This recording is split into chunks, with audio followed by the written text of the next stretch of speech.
Hey Timo, Hey Andrea, welcome to nice Love to and be here. Philosophy.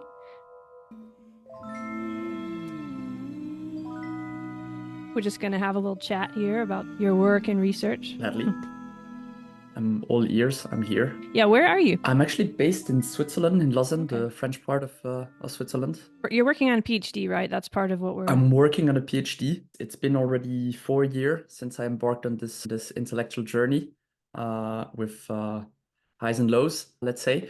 Started pretty much randomly. I applied at the position at the Swiss Post, the national post company of Switzerland, and they were interested in hiring me within their corporate learning and development department. And they saw that I was, let's say, intellectually inclined and said, hey, why not start a PhD kind of with us in synergy with us? And I received the challenge of basically see how to kind of what would be ways to apply artificial intelligence with corporate learning and development. So people development, learning, all that huge space, kind of I like to use to borrow the terms from design science research, where you have a problem space and you have a solution space, and you try to bridge the two. That's kind of what was suggested to me quite early in the process of doing the PhD. And within those two big fields that I arbitrarily try to categorize within cognitive science, I tried to find my niche. And what I was most interested in is how can somebody embark on a personal development journey by themselves. I do want to say there's this notion of scaling self-actualization, which is kind of what got us to decide to just have this little conversation. So these are really interesting terms, scaling self-actualization. So I just wanted to mention that before you say, but yeah, I would like to hear what happened before you started the PhD? What were you studying? What were you thinking about? Does this come only from a sort of academic or business sense? Or is there something personal involved in this too? Because, you're working with technology, you're working with a possible political or business model, you're working with therapeutic, psychological issues. So I wonder in your own life, what threads brought you into that? Very good question. It's actually kind of all those threads that you mentioned kind of joined together to give me a sense of purpose. It was well a few years back, actually just before I was applying for that position at the Swiss Post, where I was kind of at a low point in my life.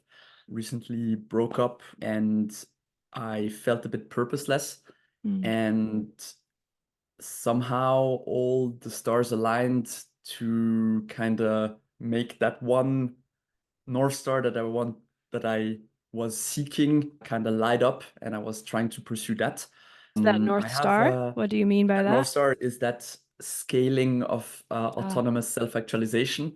okay. That's the best I can do at the moment to phrase it. Somehow it goes into that direction that, well, I see the potential to apply technology for one's own well-being. So that's what I was pursuing because, well, at the time I was really going down the rabbit hole in psychology because Mm. only a year before that, I discovered the work of Jordan Peterson completely by happenstance. I was browsing on 9gag, looking at memes, and suddenly this guy with a Kermit frog voice appeared like all over the place with a meme about with his interview about Kathy Newman, and from there I discovered all his lectures that was posted on his YouTube channels, Mm. and that just opened up a bit the realm of psychology, something I was always interested at, but kind of from a distance because my background, both academically and professionally, it's more business administration. I did a bachelor and a master's degree in business administration. I was working for a few years in a large multinational company based in Switzerland, kind of worldwide famous company. And I was always approaching stuff more at the economical or business point of view, systemic, more Mm. large scale, and something was missing. And that's where I kind of discovered the whole realm of psychology, and that took me down on this path. So it was So Jordan Peterson really that was when you first yeah, started with yeah, all the psychology. he's my gateway drug into cognitive sciences. Yeah, this is really So interesting. This is very because I mean, when I was studying philosophy, I studied neuroscience and philosophy. And so basically, when I was in these cognitive science departments, you couldn't mention the name Jordan Peterson because some people just thought like it wasn't real psychology or something. I mean, he's a psychologist, he has papers, and but there was something, I think it was around that same time when you discovered him. There was a crazy hype about him. There was a lot of controversy. So yeah, I struggle with that a little bit. You sent me some things from him and I hadn't listened to him. Someone that I was dating actually once gave me one of his books, The Map of Meaning. And that was a long time ago, but I was glad that you sent me these podcasts and that I listened to him. I listened to the one with him and Carl Friston and Fervacchi. But in any case, it was very interesting, very relevant. But I wonder, like, what was it about him that really drew you in? Just out of curiosity and out of trying to dispel some of this weird dichotomous stuff where you can't be interested in someone like Jordan Peterson and also study some kind of very heavy academic philosophy. I don't like that and I want to get past it. So for me, it's interesting to think this sounds like it really did something very good for you. So I just wonder, do you remember what that was? Was it like waking you up in a way or something to some other ideas or? That's a very good question. Yes, that's what I would. It kind of woke me up. It activated me. It confronted me to loads of stuff that I haven't really been confronted to or kind of willfully ignored in my Mm. life. What So more brought me personal to, issues and yeah, some more relate. personal, I would say, in kind of relationships and also the beliefs I had in the sense Mm. that I would say kind of during my late teens and 20s, I was rather, let's say, progressive, liberal in the American sense of the term. I was Mm-hmm. also liberal in the English sense of term, classical liberalism. And I was Mm-hmm. trying to figure out stuff. And I had quite strong kind of, I had weak beliefs, but strongly held. And he kind of opened up at kind of, he put a lot of doubt in my head. And what brought me to kind of be taking him seriously is what that interview of Kathy Newman, just the way he conducted himself, how well spoken he was, and how he received all the attacks from her because that was her Mm-hmm. job. And he really calmly just stayed at the level of like reason and logic and citing and really that intellectual integrity that kind of spoke to me. And from that, I discovered all the other material that he had and where it was way deeper. And the more I went into it, the more I questioned myself and it was just more about like, okay, yeah, let's take personal responsibility. And it allowed me to reconceive loads of stuff in my life and gave me more, I'd say, purpose, more realism. It was more practical. It allowed me to see my own situation more pragmatically and kind of, okay, I have to take ownership of my life and how to do that. And it's interesting that you mentioned the dichotomy because, well, since then he's been wildly famous. He's a household name, and there is this dichotomy about him: the people who hate him and the people who love him. Yeah, it's And very that's not strong. helpful. You know. Exactly, that's not helpful. The thing is that we have to put him in context of kind of in which context does he speak about which topic. And based on this, well, you can take stuff and leave others. And what kind of baffled me was how simplistic and superficial the conversation about him is. Mm. Whereas, well, all his material is available through internet, which is kind of, I'd say, something that is a first in our history, let's say, that so much material of such quality is freely available at that scale Mm-hmm. so that everybody can just go back to whatever the source material is and check for themselves. But that's very demanding in terms of time, in terms of cognitive Yeah. resources. So a lot of people just stay at that level of the dichotomy because, well, it's a simplification of your worldviews. Yeah, this is interesting. I didn't know we were going to get into Jordan Peterson, but actually, I think this leads to a lot of the other things. But it's kind of almost like when something is too popular or too many people who aren't in the know, like studying philosophy, like it, then it must be wrong, which seems almost like the opposite of what the point of psychology and philosophy should be. Should probably be access and healing and connection and so forth. But there can also be this peril, which I think all these guys have probably felt in a way of, once you're so famous and so public, you can start to take yourself a little too seriously, or it's really easy to get lost. And then you have all these people listening and looking at you and so on. But what struck me when you were talking, you said something about the Kathy Newman, and I can't let that go because I don't remember exactly what that was, but I feel like it was something about women, wasn't it? Indeed. That conversation?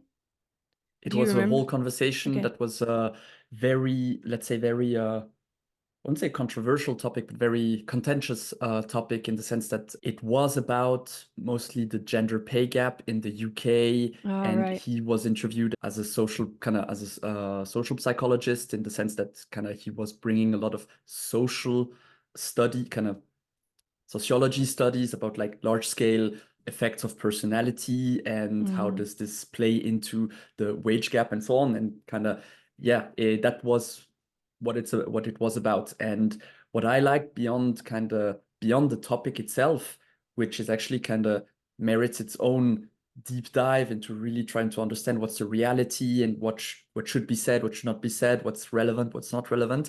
It was more the confrontation from like two people, and she Mm-hmm. was really in attack mode and trying to corner him, and he was calmly dismantling all her arguments and responding calmly with lot of facts and Mm-hmm. and good arguments and reasoning, and trying to put things in perspective while staying calm and also witty and also a bit humorous. It was his presence, right? His presence is sort of palpable on film of his calm demeanor and that Mhm. he's really taking in what she says and able to respond. And I think that's what we won't get into this gender thing because that's just too much. I could start to feel, what is he talking about with women? It really is hard to kind of open the space and let everyone talk. But I think what you're saying that I want to go towards now is that it was a time of your life when you didn't feel like you had much control and you didn't feel like you were maybe being present in that sense. And you saw this person who was, and you wanted to know how he got, like, what is that and how do you get more? I feel like a lot of, especially maybe men, I don't know if that's good to say, but that was a time when I think a lot of people felt very powerless. And also when we start to think about self-actualization, that is like a demonstration of it. It could be seen as a demonstration of it, that someone is so poised and calm and present in that way. Does that resonate at all? Well, it's definitely something that I wanted, therefore, to emulate. Kind of, it was something I was Mm. looking up to. I was just discovering him. And from that, I also discovered kind of a lot of other virtues that I kind of dismissed earlier in my life, willingly or unconsciously, I don't know. And Like yeah, what? Like what it do you certainly think of? appealed, Kind of virtue? well, more like, let's say, personal responsibility. I Mm. was mostly looking at stuff from a systemic point of view Mm. and organizational point of view. I was working within a large multinational in the fast-moving goods industry, and a lot of my thinking went into, well, let's say, environmental issues. Mm. And I was just kind of trying to reconcile between, okay, what an organization was doing, the production, the logistics, kind of the scale of just like the human activities, what impacts that has on the planet and kind of on ecosystems. Let's not talk about the planet, but and trying to reconcile with also the motivation of people working in those large companies, because I was within the corporate learning and analytics department. It was mostly about governance, let's say, and there it was about like large scale population within a company. It's about 300,000 people worldwide, and trying to do strategic planning. And that's where like, Mm. okay, just okay, trying to go into, okay, we have a position, it's called medical delegate. Why do they have a turnover kind of 2-year tenure and a high turnover rate? And then you go into those like, it's a bit of a segue, but you go into, okay, the profession of medical delegates. There is a strong regulation in some markets, less in others. And that's where the reality is, okay, okay, those people, they were working for 2 years within that company, building their portfolio of kind of their network, their portfolio, their skills, their experience, and then they moved into another industry that was similar, but where it was less regulated or there is more financial incentive, and therefore they moved out of that because of that. So that brought back to the psychological reality. And I was just trying to make sense how the world works, and it was way too overwhelming. Mm. And therefore, I stayed at the level of, I wouldn't say victimization personally, but more like, oh, everything is doomed. We're screwing up the planet. We are producing way too much. Everything, there's an inertia, anything is doomed. And I was like, and there's nothing that can be done because the power in play are too strong.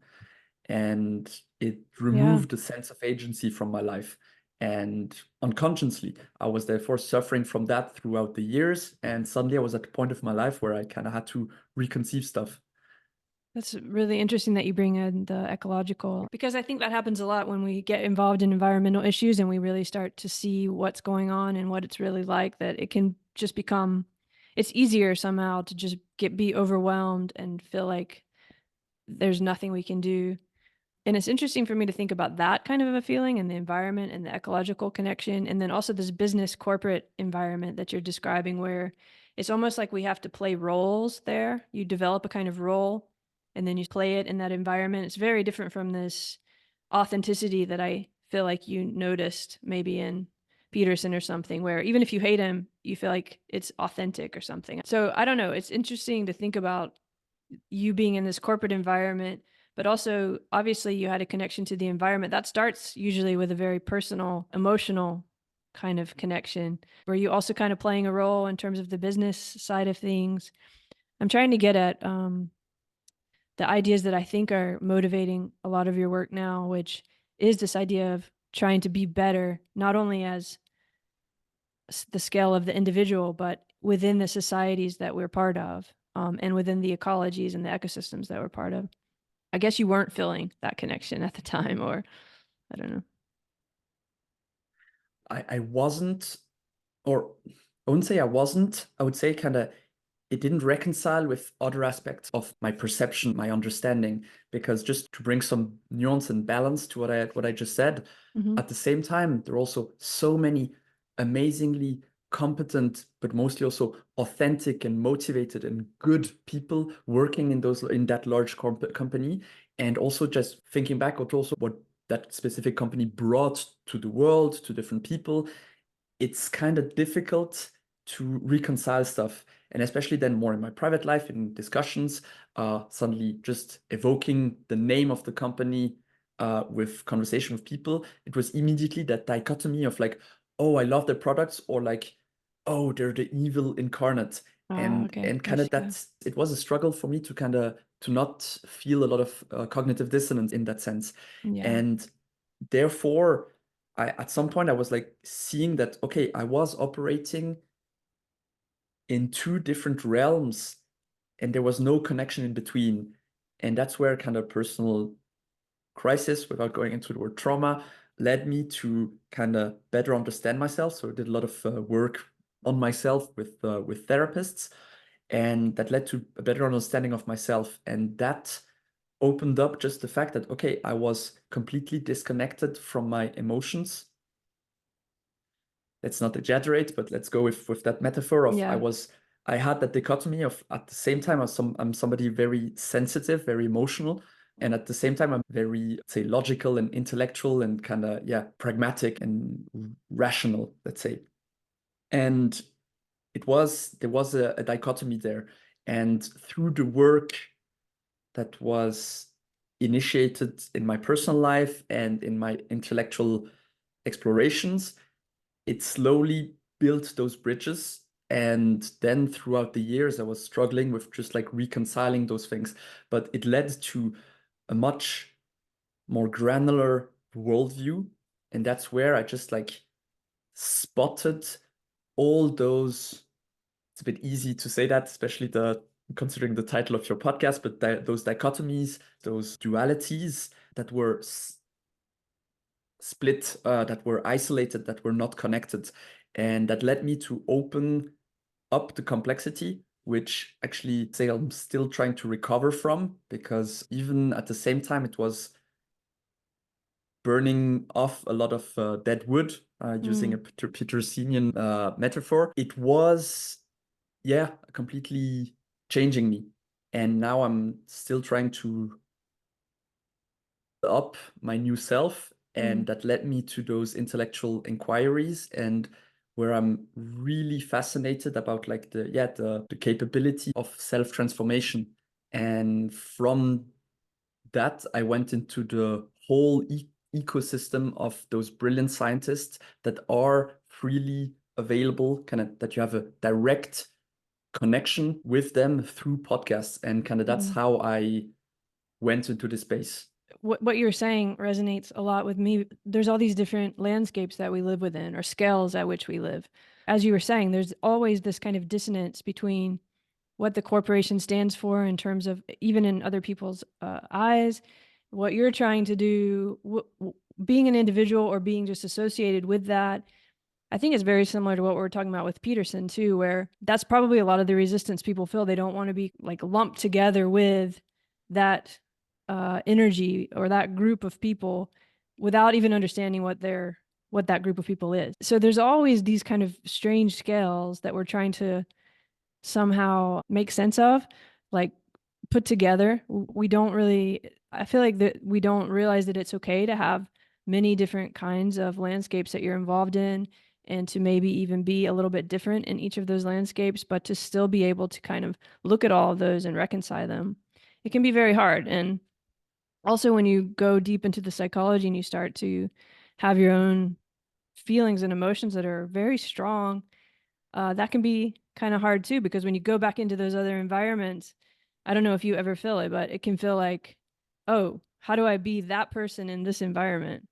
I guess you had therapy yourself, and that can kind of help bring all these different worlds and scales back together again. But when you're thinking about designing some technology that can help people do this, and do you see that as one of the goals of self-actualization? Is it trying to bring all these different scales and levels and selves in a way, even our individual self, our corporate self, our ecological self? Is it a way of helping us understand those as separate, but also part of maybe one process? Do you think about that much? All the time. You kind of, yeah, you put your finger on exactly the essence of kind of the questions I'm wrestling with. And there, I mean, from what you just said, it's about like, well, identity, and between, let's say, your personal identity, social identities. Because at the time, my master's degree, kind of my master thesis with my master's degree was about the mentor-mentee relationship within a, let's say, startup context through the lens of social identity theory. And that, in conjunction with the discovery of Peterson's work and lots of other work and so on, we're going into the realm of psychometrics with also the big 5 personality traits and all sorts of other psychometric dimensions, tools, measurement, whatever. This really helped me to reconceive the world from more kind of from a subjective, in the sense from a human dimension rather than from a system or ecological point of view. About the technology, I see really the power of technology to help on that self-transformation, self-actualization journey. So I'm going to try to open a bit some topics without too much, so that we can still somehow close them together. All this, I would say, kind of comes down to one word that I really try to build as a brand, which is Ipseity, which is, I think, it's a Latin root. I think it's a concept used mostly in philosophy. I cannot claim that I fully understand it yet, but it's basically what I try to brand my whole venture on. And I built a So define it website. for us from your point of view. Ipseity, from my point of view, there's an official definition, but my point of view, Ipseity is like the quality of you being you. So what makes a person unique. And that, linked in terms like circumambulation in the Jungian terms of, and also religious term of circling around the sacred object, the concept of self-actualization, where it's about self-transcendence, Jungian terms of individuation. So it's all the question, okay, what does make me? And just asking that question and going a bit more into that direction, you realize that, okay, what is me and how is it not changing constantly? And that's where you open also the dimension of of biology and neuroscience, and you realize that, okay, your cells are completely changing and transforming on a daily basis on a, I don't know the scales, but yeah, it's Oh yeah, constantly everything changing. is dynamic, And right? exactly. And so that's the question, okay, but still there is a sense of selfhood. And having kind of studied that in my master thesis from a social identity lens, where it's Hmm. highly dynamic and trying to just understand that. And at the same time, okay, what's still that sense of myself and observing myself being different in different spaces. It's highly complex, and the It more you is, try it to is. understand It's it, the more you yeah. see the complexity, and it's just overwhelming. That's where Hmm. I discovered also kind of, it's something I discovered when I was 18 through the work of Jacques Monod, one of the founder of modern biology, the concept of entropy. Kind of, it's not him that coined this, but through him I discovered that, and through the work of Jordan Peterson and a very specific blog post, I discovered also the concept of psychological entropy. And I was just that really spoke to me, in the sense that, okay, conceive psychological entropy as a multiplication of possibilities. And since you have a multiplication of possibilities, you don't know which to choose, and therefore there's no clear path forward, to come back to way making. And therefore you are more stuck. Mm, And kind of having suffered from crippling anxiety, it was always something that kind of, I never could properly define it, but suddenly mm, through loads of stuff happening on internet, I suddenly came about that word of crippling anxiety. I because it's my second language, English, I always conceptualize crippling as handicapped. Whereas mm. actually crippling, it's just like it blocks you, it freezes Yeah, you. And freezes just you. that link between, okay, psychological entropy and, let's say, freezing, crippling anxiety, uncertainty, not knowing where to go, Mm. that spoke to me, and that Let's stop there for a led me to second. the, Yeah, yeah, please. because this is really fascinating, and I don't want to go over all that too fast, because what I hear you saying is it's almost like there's so many selves, so many options, so many possibilities. The more you become aware and the more you learn, it seems to kind of computationally explode. And there is a kind of feeling of entropy in that. There is an entropy, like you feel like you're always trying to minimize, to talk about minimizing surprise or something. You're always trying to kind of minimize it enough to survive, but also that can become this crippling anxiety of either you don't know which path to take, you don't know what is the through line that is yourself, as you were discussing, or even just this. I think also what you're bringing out is just this becoming aware of yourself as a subject, and how that can almost be a crippling anxiety at first until you learn how to deal with all these selves and possibilities. It's very delicate, real psychological stuff. But something I really wanted to bring out was what you were talking about.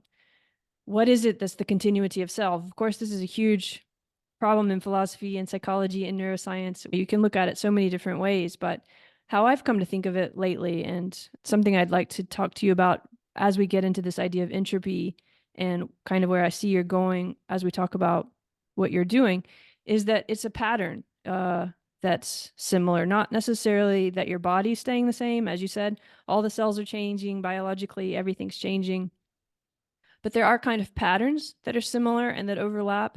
Even the me that's in the corporate environment, the me that's with my friends, the me that's with my husband or lover, there are still always patterns that are similar, even if there's a lot of divergence. And as you know, with this idea of waymaking, what you say is really resonant, because each individual, just because you're a different spatiotemporal position that comes into the world, you're going to develop in a unique way. So there is something unique.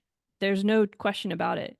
There's going to be a way in which you're moving and making way that's unique to everything else around you. And there's some way in which sharing that becomes very meaningful. But first, you have to get through all the stuff you were talking about. And we need help with that, don't we?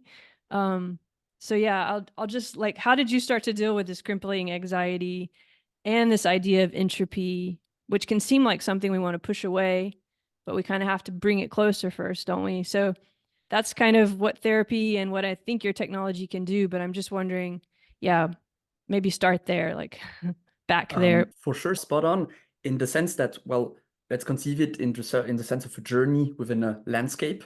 At the same time, I was I was opening up the exploration of my ecology of my environment, of my spaces, that increased dramatically the entropy, because I was suddenly more aware of everything that I was not aware of before. I was not conscious enough. And something, just maybe putting a pin on it, since also this podcast is about love and Mm-hmm. philosophy. Well, we men, very simply put, we are mostly activated, or we become conscious because of women, or thanks to women, let's say. And kind of that's kind of what happened to me. But therefore, I was suddenly, it kind of activated me in the sense that it led me to try to be even more aware. But that drastically increased my entropy, my uncertainty, my anxiety. And while I was exploring the understanding of that complexity, okay, why is this happening to me? What's happening? At the same time, I received also, through the same work, the same people, the same intellectuals, the same spaces. I received also the let's say the solutions, the tools, and that's where I just came across this. It's incredibly simple and elegant framework that can allow me to just make sense of, okay, not completely disintegrate into a puddle of possibility without any sense of self or unity. It was the Maps of Meaning from Jordan Peterson, to go back to him, which is really something very simple. You are at any point in time and space, you are in point A, and you want, which is the unbearable present, and you want to move to point B, which is the ideal future. And you do that dynamically, constantly, infinitely. And along the way, well, therefore, in order to move to point B, you put in place a sequence of behaviors. And that's just the simplest framework of how we operate psychologically based on him. Then you complexify it a bit, in the sense that along the way, since you put in place sequences of behavior to move towards point B, well, you encounter something that is salient in your affordance landscape. And what you encounter, you very quickly conceive it either as an obstacle, and therefore opens up all the cascade of psychophysiological consequences, or you perceive it as a tool, and same thing. And then comes in, and so that's already kind of, that allowed me from that very simple, complexify a bit, and then conceive it even more kind of simply. But it was a tool that helped me just navigate this, like, oh, I want to move there because at the moment it's unbearable.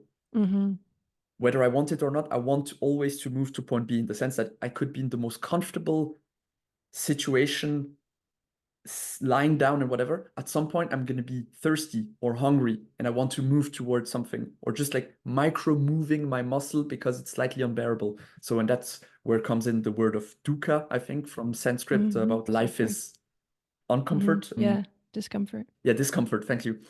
And so this framework just allowed me to navigate that opening up of the ambiguity, uncertainty, of the psychological entropy that I had.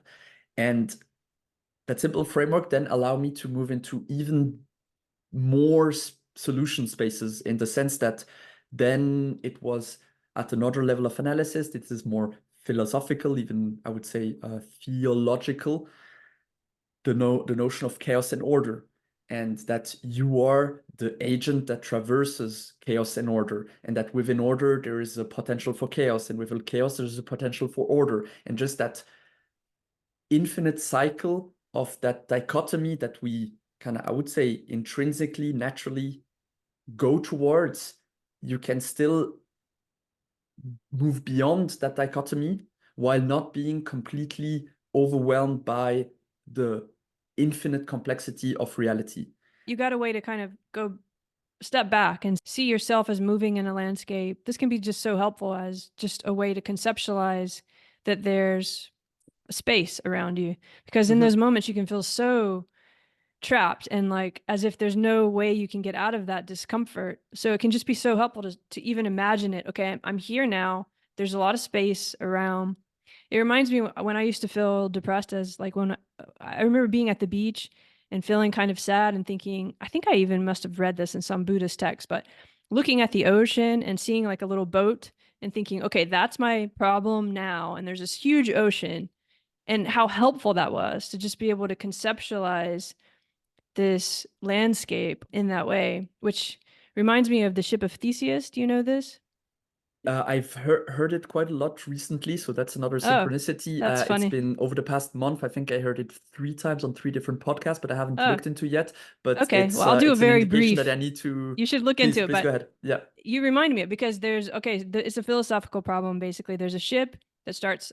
I'm going to generalize, but it's an old ship, right? We're back in the day when there's like wooden ships, and it's going to travel around the world. But of course, it starts at one point and it's going to come back to where it started. But along the way, of course, it has every single plank has to be replaced at some point because it's the water is seeping in, and so on. Every crew member at some point has to be replaced too because it's a very long trip. It takes forever. So by the time it gets back, every plank has been changed, every crew member. There's really nothing there that was originally there when it started. So how is it the same ship? I think that speaks to what you were saying about the self. How do we know it's the same self? But that's also kind of the answer I have, is that it's the same pattern, right? It's the pattern is the same through that whole shift, and it's dynamically changing the very minutia parts over time and space, but the pattern remains.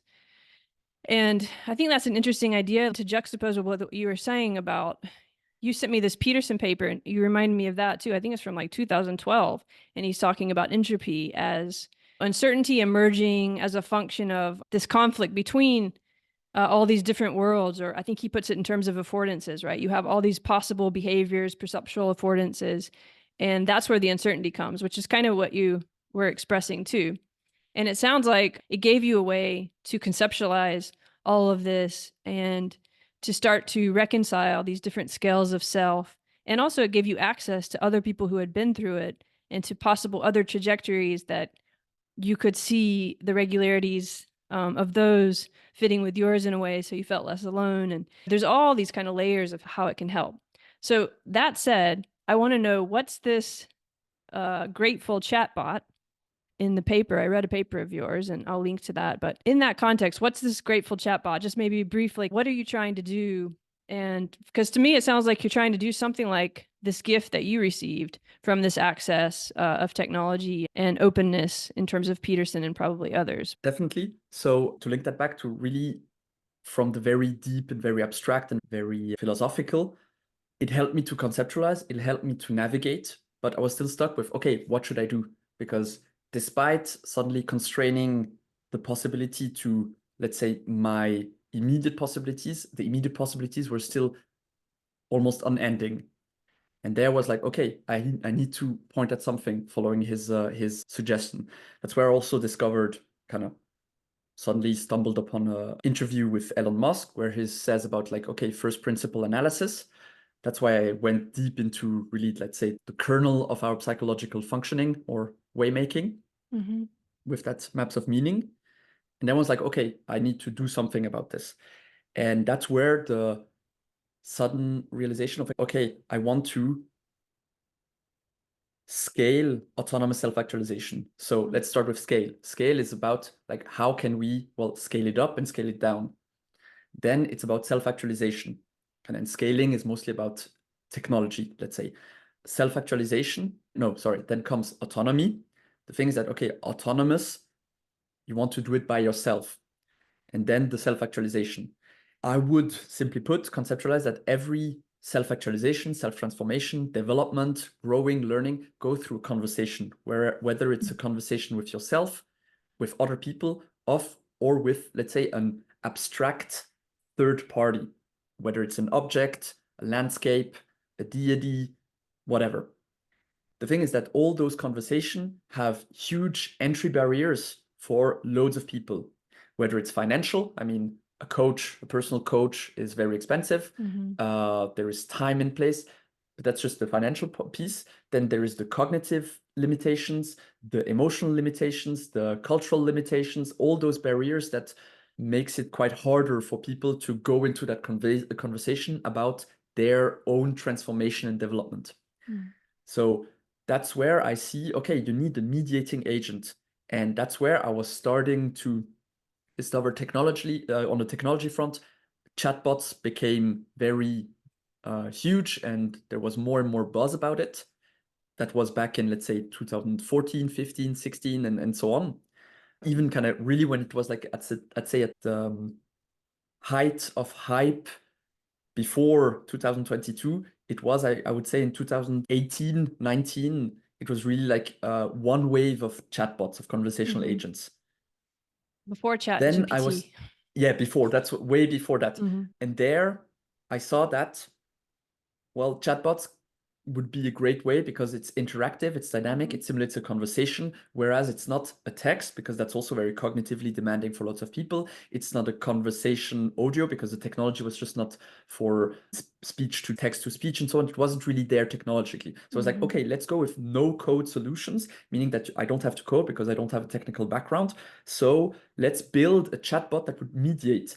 And therefore I just explored and try to figure out way to design this so that it's still dynamic without having to parameterize every single thing in the conversation, and how to take into consideration the complexity of human. And therefore I tried to build a no-code solution, and I based my first experiment on a gratitude intervention protocol based on Andrew Huberman, the Huberman Lab podcast's exploration of the literature around gratitude in neuroscience. He derived a very easy protocol that takes less than 5 minutes, completely free, very easy to do. But even there might be barriers to do that by yourself. So that's what I wanted to do. I tried to build the technological infrastructure for this, but suddenly now there was a huge shift in technology with the advent of ChatGPT and the large language model. And now it just opens up to possibilities that were not possible before, at least at that scale, at that level. And what I'm trying to do now is to, instead of going from very precise stuff and try to build from there, taking a more holistic approach. And technologically, what I aim to do over the coming year, and I guess years, because it's quite an endeavor, is to build what's called technically in the industry of artificial and kind of generative artificial intelligence, a RAG pipeline, a retrieval augmented generation pipeline, where it's about enhancing the reasoning and, let's say, computing, processing a capability of a large language model, and now even large multimodal models from Google, OpenAI, whatever, like all those, this space is completely transforming itself constantly. How can you enhance those capabilities with more knowledge, more cognition, more structure, while being adaptive and be personal and allow for autonomy? And that's where my simple solution, but actually that opens up a huge complexity, is, well, let's build an ontology. So it's basically a representation of a reality structured in, let's say, a graph, a knowledge graph type of technology, where it's just nodes and edges of concept being linked together through language. Let's say pizza is cooked in an oven, is heated by either gas or is heated by wood, and so on. So that's a very simple ontology. Let's build an ontology about self-development, kind of self-actualization, of personal development, of human development. But at the same time, how can we ensure that this doesn't go into combinatorial explosion or goes into a false route that is like a dead end? And that's where I hope to build a second ontology that will kind of bound the knowledge of that large language model in order to constrain them to remove the relevant ground and see things more saliently in the interaction with the coachee for personal development.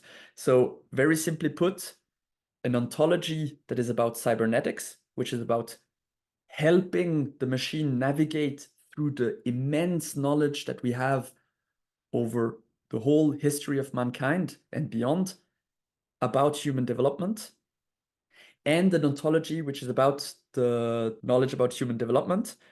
The interaction between the large language model and those two ontologies would help to have a more productive, tailored conversation about development with the coachee. So that's what I want to put in technically, but also, let's say, conceptually by, just starting to build that.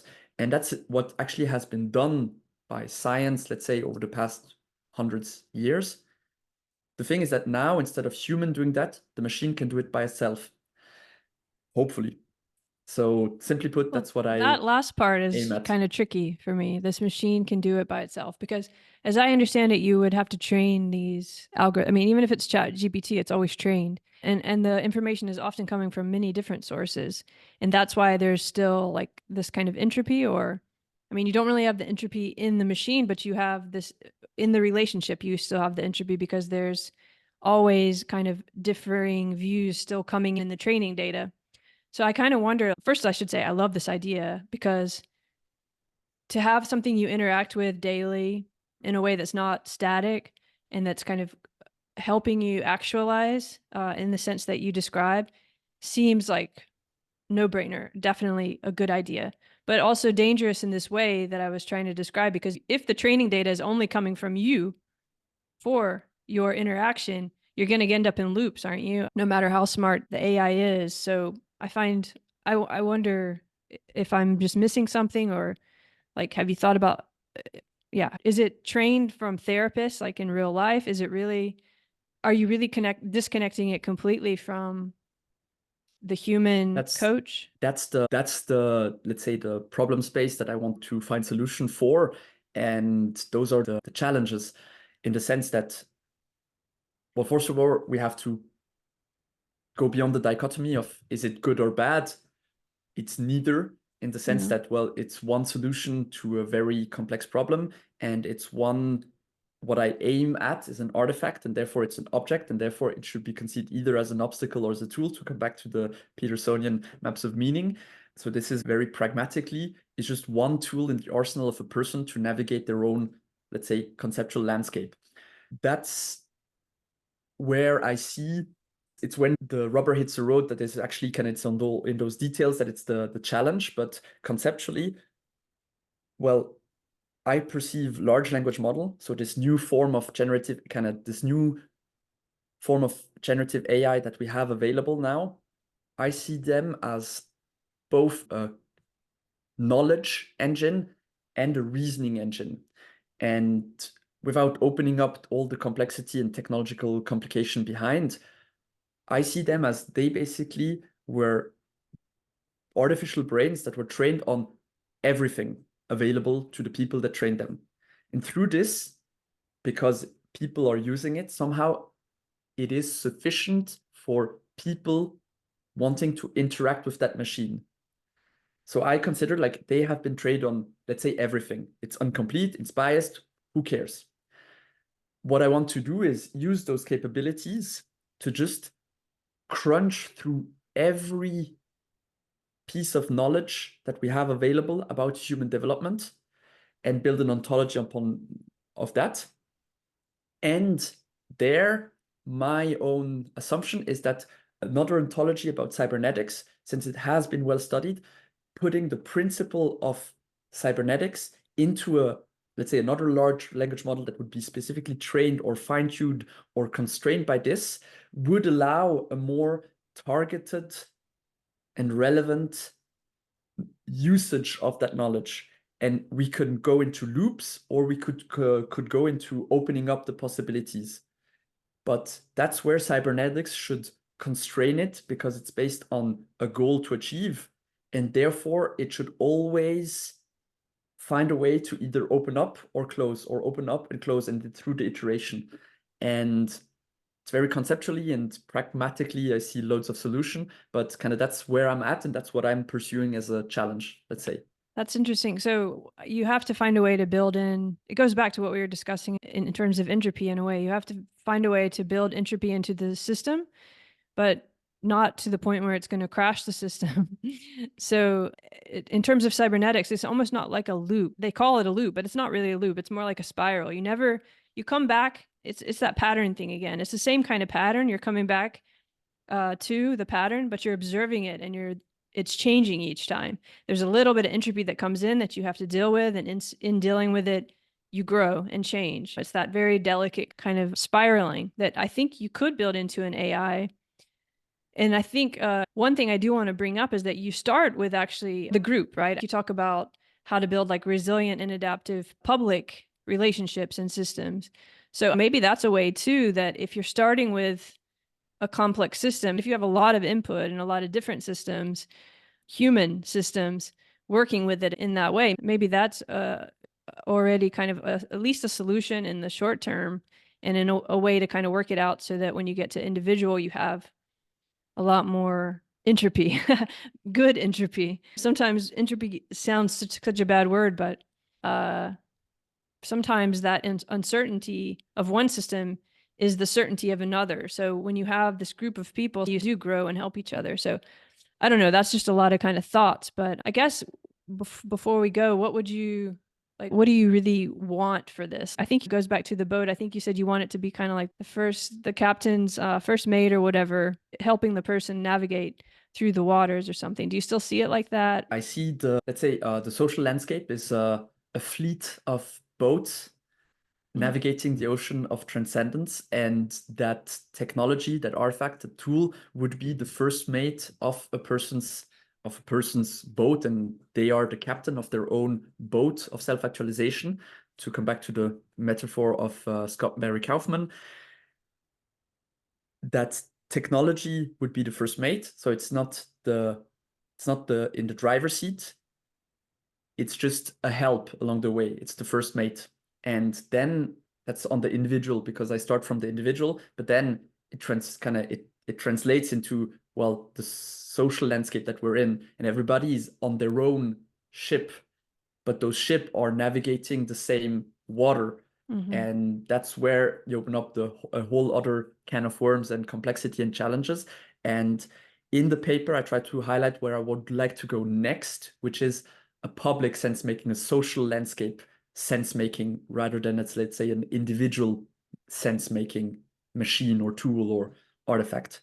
So but that's even more broad and future oriented, and I'm definitely not there yet. I have my conceptions, my ideas, practically and conceptually, but let's start with the individual. Well, it would certainly be helpful if you or someone could help us design some sort of technology that could help us step back in the way we talked about, that a lot of uh, the sources of Peterson and others helps you step back and see yourself as part of a landscape.